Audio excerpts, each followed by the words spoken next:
Check it out, beautiful Runnymede Park in the southern end of beautiful Ward 11, right next to the junction, right next to the Stockyards District, and it's part of this kind of neat cycling route that connects Runnymede over here with Davenport over here, and also, you know, with the West Toronto rail path over here along these nice kind of industrial and residential and commercial back roads. So I'm just going to draw the route here. This is a route that the Ward 11 Pedestrian Safety and Cycling Committee identified as a popular cycling route that we would like to request some enhancements to. And really it's an awesome route. It's really fast for cyclists. It's really fast, and it's safe. You get beautiful roads like this. It's nice to be able to commute downtown, really quickly. But there's a few rough patches, and so we're looking to the city for a bit of, design leadership, and also to to see the potential of this route.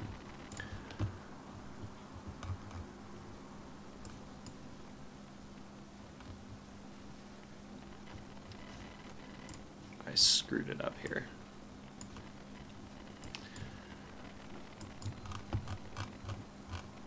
So you get these nice chilled out back streets. These are really the kind of roads where cyclists can go fast, we can go slow, and there's, as appropriate, of course, along this segment you go slow. But let's get down to the challenges here. This is the worst spot, where our nice little backstreet route crosses over Keele, and there's a million ways to do this on a bike, but none of them are safe and legal and easy, or fast or whatever. The way that most people end up doing it, if they're going east, is just getting off their bike, walking across this crosswalk here, and then walking down this sidewalk here, getting onto Hirons. But this sidewalk is not really something that you can share with pedestrians when you're walking your bike down it. It's too narrow. Even like you can get on your bike and just go super slow, but it's too narrow even to do that safely. So people end up like stopping there and then waiting until the whole road can be crossed all at once, or just doing a right and then trying to hang out here and do a left. That's so sketchy. So it's just one of these spots where a nice side street route jogs across a main road, and the city has done various different things in different places to try and fix that, and we don't really know what to recommend here, but it's a spot that needs some design help. And then this spot where it crosses over Runnymede is pretty similar, where if you're trying to go east, you're coming along Runnymede going south and you want to go east, it's just a bit sketchy to be trying to turn across these live lanes of traffic here, and going south, coming east and going south, is also it's also difficult. So again, a bit of a design challenge there. Those are the two, those and then also this rail crossing is another design challenge, because the angle is so extreme that especially going south, it's just really tight. You gotta come across, zigzag across, and then go through here, zigzag across there, and then go back. And depending on how you do it, you can end up kind of smashing into the sidewalk here, or just you're zigzagging, and you can end up zigzagging off to the right and then being passed by somebody who thinks you're staying off here at at the wrong time. So sometimes, you know, southbound cyclists will actually come along here and approach from this way and wait there and then cross both tracks at the same time when it's clear. Going northbound is not so bad because you can just cross both sets of tracks from here, and there's kind of space to land over there and then merge back in. But there's no landing zone when you're coming south, so again, it's this design challenge, and within our group, you know, we haven't really figured out a suggestion for that. The other spot that might need some TLC is this one segment of West Toronto coming off of Keele to the west, where along the rest of the road the relationship between cyclists and drivers is pretty decent, but along here we're just seeing a lot of close passing and some kind of wild driver behavior, so it might be helpful to put in just narrow bike lanes along both sides to sort of narrow down the lane width. I think at this point this segment actually has a center line, and drivers are kind of, I think a center line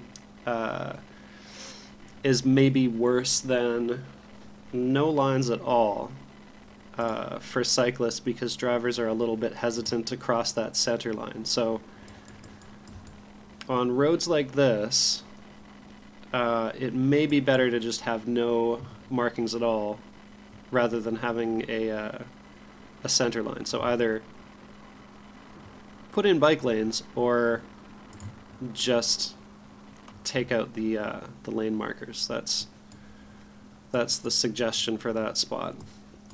The other thing is there's these two places along this route that have bits of train tracks crossing the road. One of them's right here, where Gourlay meets Ethel, and then the other one is over here in front of the rubber factory. These ones here I don't think are active, so they can probably just be buried or ripped out or whatever, but they are they turn into a speed bump, kind of a sharp speed bump for cyclists right there. Well, for everyone, but with bike tires, those will pose an actual legit problem. These ones here, I think, are actually being used by the meat packers, maybe to load their trucks. But I think there's still an opportunity here to smooth it out a little bit with the road, so that it's not a speed bump, because it's not super convenient to have to slow down to almost a stop right there to cross this when there's like drivers behind you and stuff. Other than those problems, this route is really good. It's fast, like I said. It's the only way you can cross over this one segment, this rail line, without going through a tunnel or a bridge or something like that. It's the only way you can get through here without using any main roads. So it's going to be popular for cyclists moving forward, and we can just expect some casualties in those few rough spots. The tracks here, crossing Keele here, that one segment of West Toronto, and crossing Runnymede there. And that is the route that we describe in Recommendation 16 of our report to traffic services, transportation services. The Pedestrian Safety and Cycling Committee of Ward 11. This is Recommendation 16, and we hope that the city can do something to smooth this out. But one way or another, it's just great to have it.